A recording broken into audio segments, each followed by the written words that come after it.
Hi, welcome back to Unique Minds of the Okanagan. I'm Rob O'Day, and we're on location in Penticton with Dave Mai, one of the Okanagan's probably top creatives in my mind. How are you doing? Good. Thanks for having Yeah, me, man. and I can't wait That's to very kind words.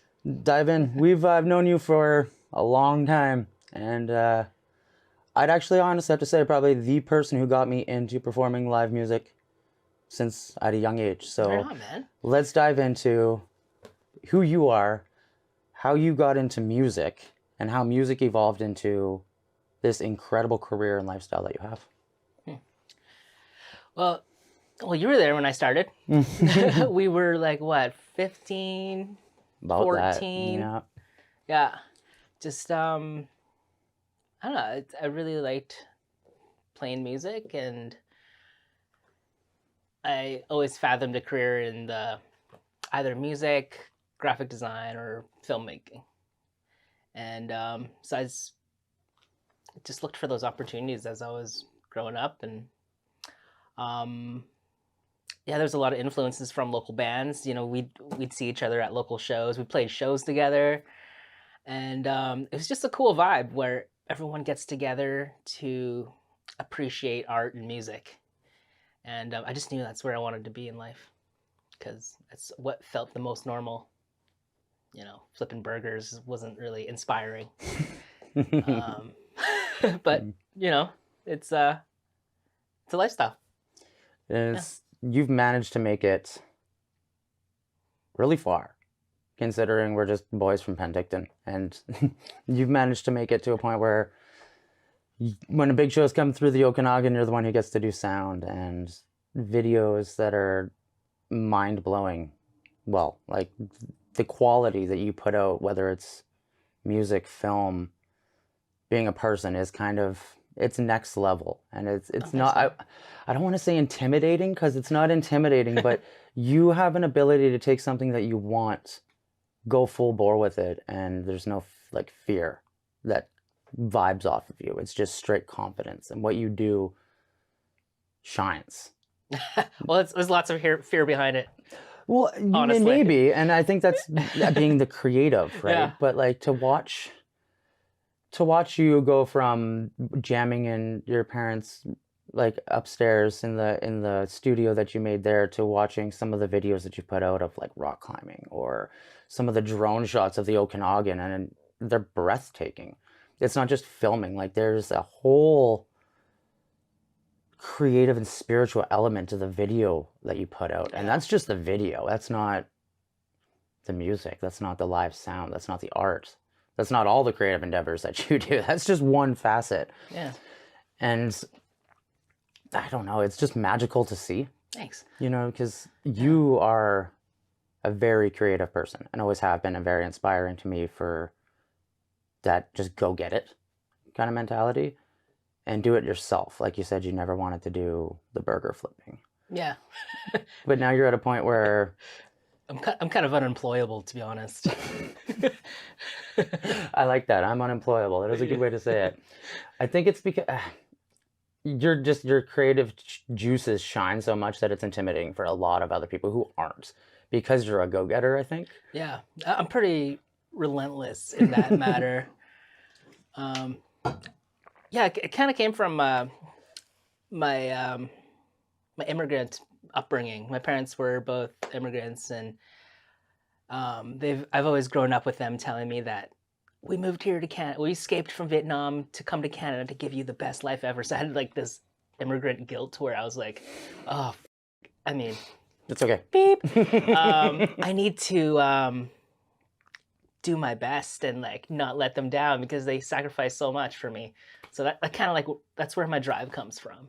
That's And really yeah, cool. and you mentioned the word spiritual in the description. I would say that's where my vibe is, because media arts is such a powerful medium.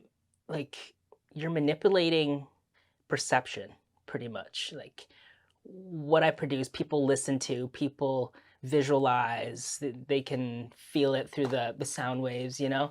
So it's a very spiritual thing. And Hmm. all of that, all this media art first comes from the mind.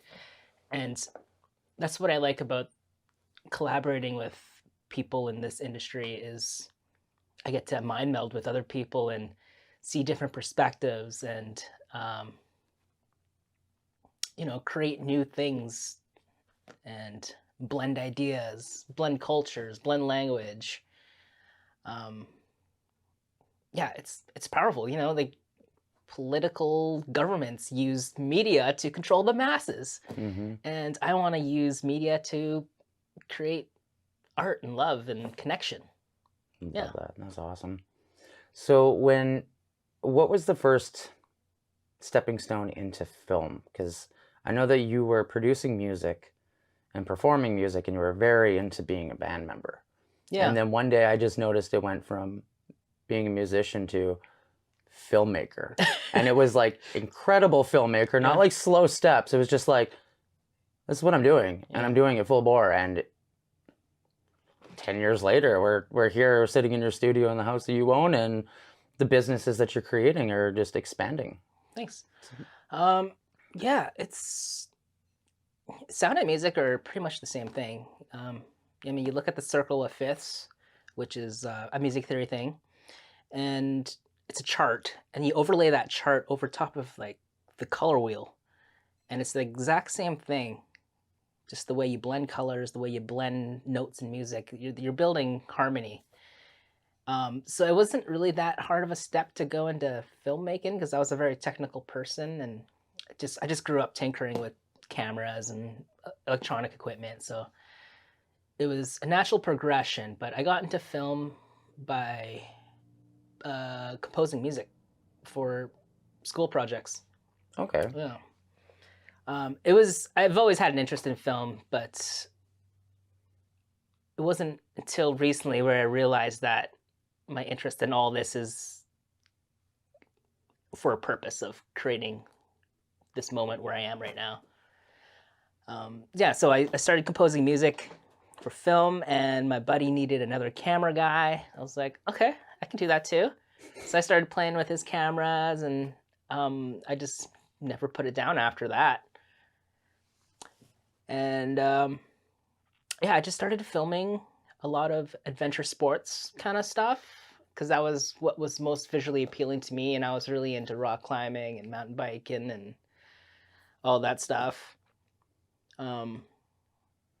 So I think where a lot of my success came was from my subject matter, because it was kind of like a fringy, not a mainstream kind of subject to capture, Mm-hmm.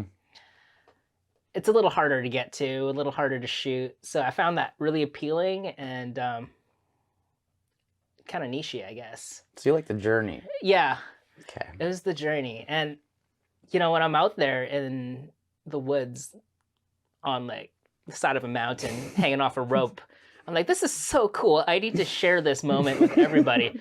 Why not just film it? Mm-hmm. And that's where it all came from, was just wanting to share these beautiful moments. And you like some of the videos that I've seen of the like rock climbing, and like the photos that you see from there are just insane. I'm terrified of heights.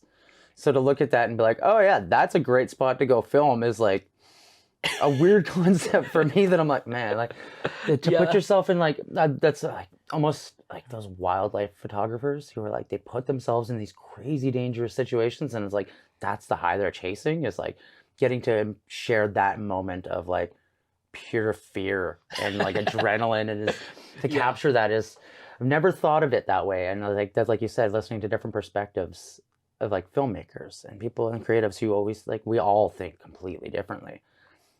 That's a really cool perspective to be like, I want to be on the side of a mountain and share this moment. Well, I mean, yeah, it is a little scary, but like when I press record and I'm filming that person on like a side of a cliff or a side of a frozen waterfall or something, I'm actually very calm in that moment. And I'm calm because of all the hours I put in previously to learn the rope work. I've researched the location where I'm shooting. I've looked on Google Maps to see the best access to drop my rope in. It's all this pre-planning and hard work that doesn't get seen up until that moment of the viewer watching. It's like this invisible this invisible behind the scenes thing that no one ever gets to see. Have you ever considered like skydiving videos, or have you done them? I've created a film called Speed Flyer with the help of TELUS STORYHIVE, actually. Oh, okay. That was my latest production with them that's been released. I'll have to check it out. Yeah, it's speed flying is a new form of I guess it's a smaller paraglider. Okay. So it goes really fast and really close to the ground. So it doesn't go up like a paraglider. Okay. So they're proximity flying close to the ground and like doing barrel loops and stuff. And I had the honor of capturing the story of the sport emerging in Western Canada. That's so cool. Yeah. So I've actually not heard about that. When you mentioned it, I thought like squirrel suits almost. Yeah, that's what everyone says when I mentioned that I made a film called Speed Flyer. Like, oh, squirrel suits. And like, did you get to go and like fly while filming? I did a tandem. Yeah. Man, that was I want to see that footage now. I was the first, one of the first Canadians to do a tandem speed riding. So there's speed flying, which is how they launch by foot. Okay. And there's speed riding, where they do it with skis on. Oh God. So that'd be so fun. We skied toward up to the top of the mountain, which is uphill skiing pretty much. Mm-hmm. And then we set up the wings, like strapped to him. Our skis are on, and then we just like send it down this hill off a cliff. No big deal. I was so scared. I can imagine. I'm not much of a flyer, so. No, you like heights, but not flying heights? Like you like climbing heights? It's just new to me, and it's a weird feeling being weightless like that. When there's new things are scary. Yeah, that's such a cool experience, and I bet that leads into other more emerging sports that probably like that's what I love about filming, is you don't think about like with music. It's like, oh, you got to book shows, got to do music videos, got to do this. With film, there's endless possibilities from commercials, just like you said, doing upcoming sports, like documentaries. There's an endless stream of creative possibilities, and I love that you kind of gravitate towards the extreme sports because everyone loves dirt biking, skateboarding, snowboarding because they've had like 30 years to grow onto our culture, and new sports are continuously growing and new things, but they don't get a lot of exposure because they still are very young. Probably dangerous, and still trying to figure out the legalities of, is this going to be a logical thing down the road? But to be like the first in to do that and embrace the moment and get to see what they see, to present it to the world so that they can see it, is that middleman point is a very special person. And I think it takes a special person to be able to take the product and make it a finished thing that people see, in the sense of like, how can you take the emotion and the adrenaline and the emotions that are built into this moment that you're going through, that you're filming when you're flying off a cliff on skis, and put that into film so people can feel it. It's a weird transition, but great directors and videographers can make it happen. And I think that you do that.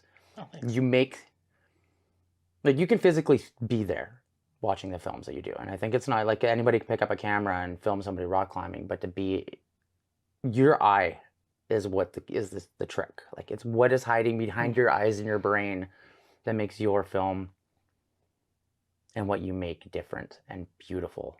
There's just, I don't know. I have a lot of friends who do film, but there's something about what you make that really has always been like, wow, like, that's Dave's. Thanks, man. Yeah, it's like the subjects I shoot, I have a very personal connection to all of them.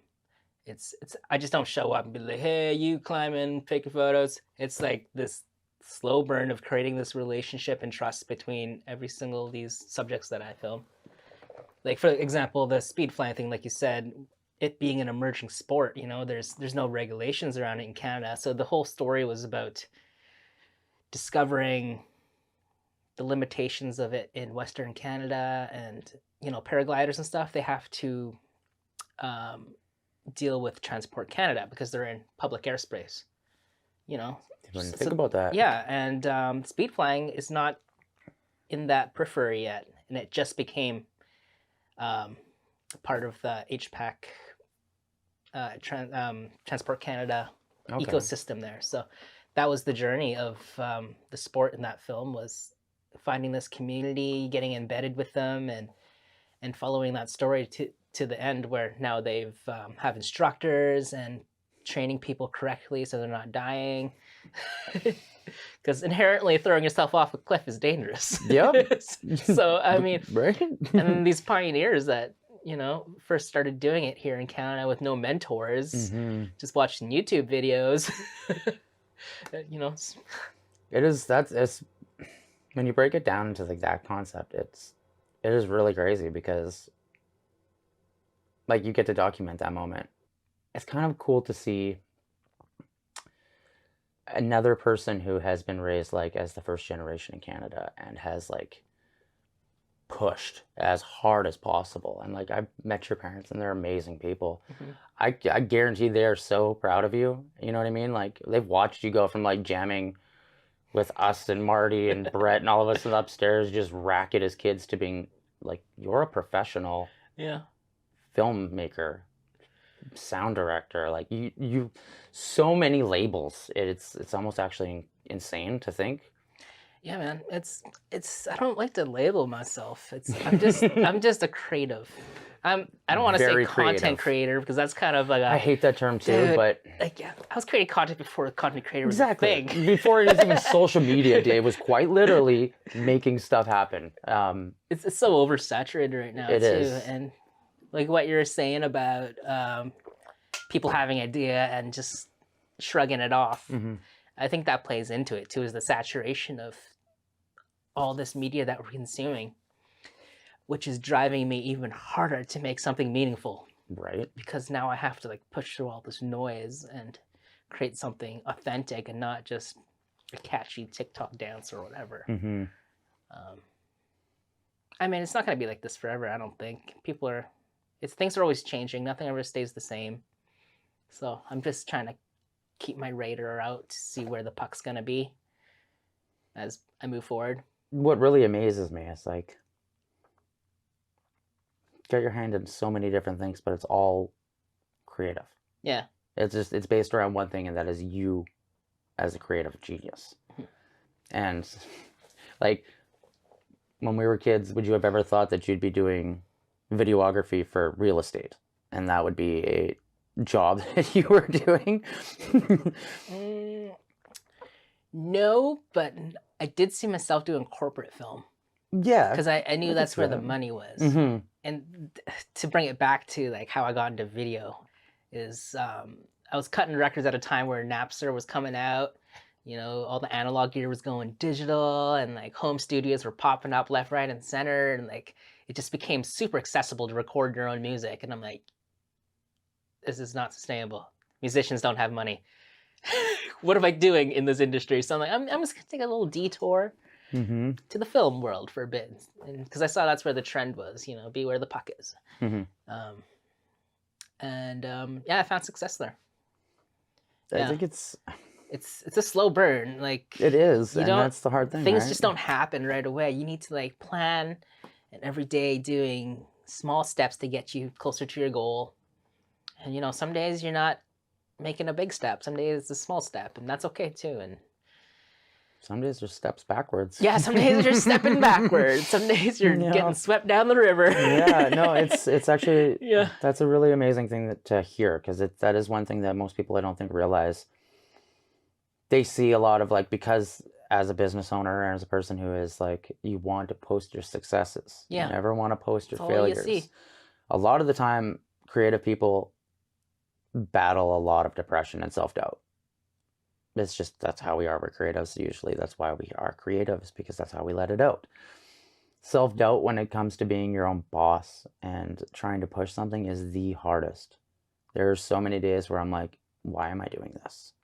You know what I mean? Like you said, baby steps every day. Like it takes a big toll on me when I'm thinking I need to be making lunges every day.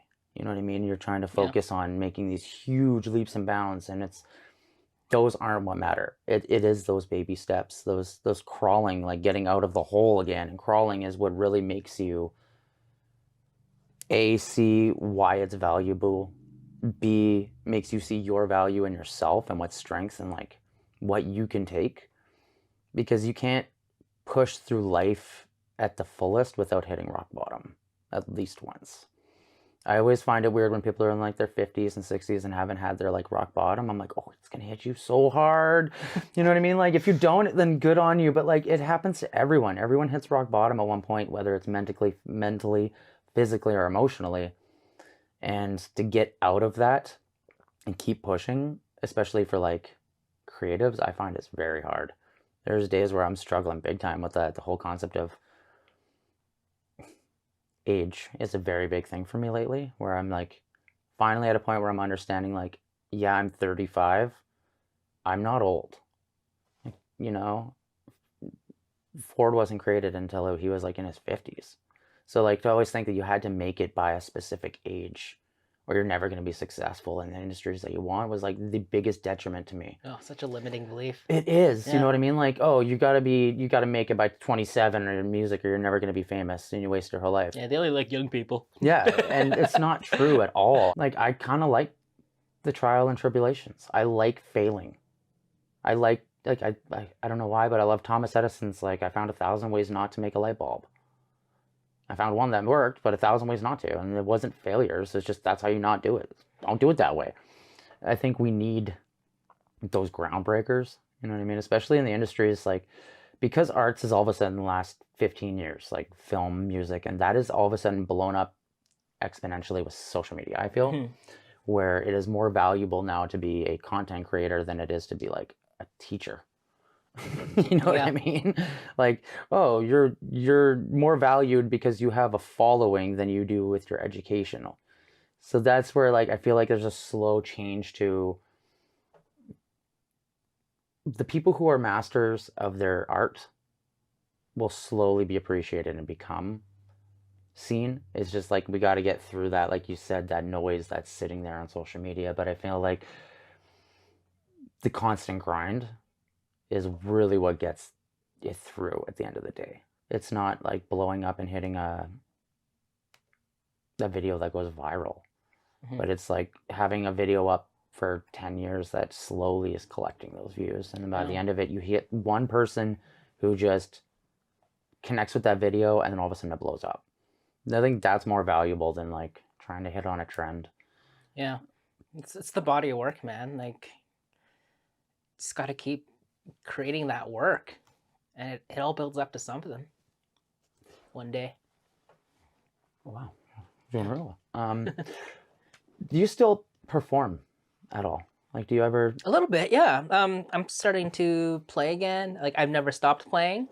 I'm always. Have you been recording yourself, like on the side? Yeah, I'm starting to again. Okay. Yeah, so I started just recording other people, and then kind of lost my way with my own personal stuff, and now I'm back at it. How does it feel? Good, yeah. I'm just becoming a better player. Like, being a sound engineer, like last year alone, I probably saw maybe 170 live shows that I engineered.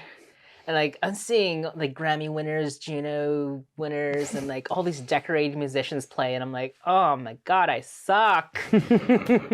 But like now I'm like, okay, you know what? That's inspiration. What can I learn from every show that I do? And I'm just, getting all these ideas. I'm still learning how to play new instruments. Like, I just picked up this pedal steel guitar. Ooh. Yeah, and I was looking at that earlier. That looks so fun. Yeah, it's probably the hardest instrument to play in my opinion. Is it done like string, like with a slide? Yeah, slide. You Okay. got finger picks, and there's pedals on it that shift strings. You got knee levers over here. Oh my God. So, like, it has really forced me to become a better musician, because I have to understand how each string and each pedal is affecting each note to build a new inversion of the chord. And like, it's a brain exercise. And that's, I think, one of the things that has gotten me this far is just to never stop learning and improving your systems and having an open mind. Yeah. Yeah. So Yeah, recording. As you can see, like my Right. studio's getting bigger and bigger every Bigger, day. bigger, right? It's not getting smaller, so I'd like to. I'm trying to build up capital so I can buy a bigger studio and put up something grand one day. In the next 5 years, I'd say. I want to open up a nice little destination recording studio with a film and photo studio in it as well. In Penticton or in the ideally Penticton, or maybe a bit more rural. I'm not sure. You still plan to stay here then? Yeah, that's awesome. It's kind of home. My parents are here. Yeah. Well, I do enjoy writing music, but I also enjoy, producing other artists as well, because I get to still write music, but it's less of a personal risk, I guess. Yeah. The older I get, the more I realize that I like behind the scenes. I don't like being on stage as much. Or like if I do, I like hiding behind a microphone and an instrument and kind of just playing. I don't like being the star of a show anymore. Yeah. Where like, Attention and... Yeah, I think it's just being a parent. I've just kind of like lost a lot of that natural ego you have as a musician. Where you're like, oh, I'm a musician. We're cool. Like now I'm like, yeah, like I don't like I enjoy writing, but it's more like the behind the scenes stuff that I really enjoy the older I get. Like the booking of shows and festivals and like the networking with bands and the ordering of merch and like the money aspect, like being the actual, like turning it into a business has become the thing that I love more than playing the music, which is a really weird concept. Like finally understanding how I can make this a lifestyle has become such an addiction that I can like live off my music and my art as like whatever I'm doing. It becomes such a powerful addiction that it's like I almost forget to write music now. Yeah. Well, there's creating music and there's the business of music. Yeah. And they're totally different things, man. Yeah. And it's I don't know. It's a weird industry, but it's a powerful industry, especially like what you can do. And I think you kind of proved that with I have an idea, like you have an idea and you go with it and you make it happen. In those moments though, do you find like out from behind the camera when you're on the computer at editing, are there moments where you're like stressing out while editing because you're like, I can't get this message through the way I want to portray it because I missed the 30 shot. seconds of that shot, or like those kind of things? Yeah, or if I could have done it differently, this would have rolled out better. Mm-hmm. Yeah. You need those moments though. That's where your self-improvement and new ideas come out of, because like you run into those problems, you're like, how can I get myself out of this predicament? And then you come up with different creative ways to make the story work or the song work or the budget work. It's not easy. Do you find it, this is probably a weird question, do you find it more enjoyable to do a job with a smaller budget or one with a bigger budget? Oh, bigger budget for sure. Yeah? Yeah. See, I kind of like that, like DIY, like trying to figure out what you're going to do. Well, I've done that so many times though, so I'm kind of... You're just like, I'm over it. It's getting old for me, and I'm very fortunate enough to like have an awesome client roster that see the value of what I'm doing. And they see the value of what I'm doing because of the value I'm adding, That's your skill set. Yeah, and if I can keep doing bigger projects, I'm just going to attract bigger clients. So, of all your projects that you've done, which has been your favorite to film? It was probably my lowest budget. I know I just said I love big budgets. It's that DIY. It was like one of my first films. I had $5,000 to make it. It was a grant from Arc'teryx and Vancouver International Mountain Film Festival. Wow. That's a huge name drop on that one too. Yeah. That's a big company. They only gave me $5,000 though. I know, but still for them to reach out to you, that's awesome. Yeah. That's crazy.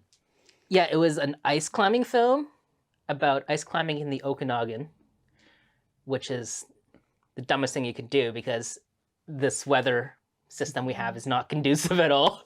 So there's a lot of sketchy moments, and I was just getting into ice climbing, so I wasn't a really good ice climber yet.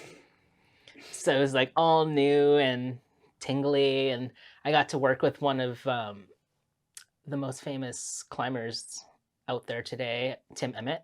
Okay. He's from the coast now, originally from Britain, Oh, wow. from the UK. But yeah, it's like, I'm hanging off this 90-foot frozen waterfall filming Tim Emmett, and I'm like, wow, this is so cool. Yeah. And that was like, I don't know. I have a photo, a selfie of me there, just like filming Tim Emmett, and it's like one of my favorite photos. That's so funny. Just that memory of being so cold and tired, just living the life. If there was any advice that you'd give to an aspiring filmmaker or musician, sound engineer that doesn't know how to get into the industry, what would your advice for them to be? I would say invest in yourself and never stop learning. Education. Yeah, that's the one asset that a boss can never take from you, a company can never take from you. It's something that lives inside of you as you move forward. So that's it.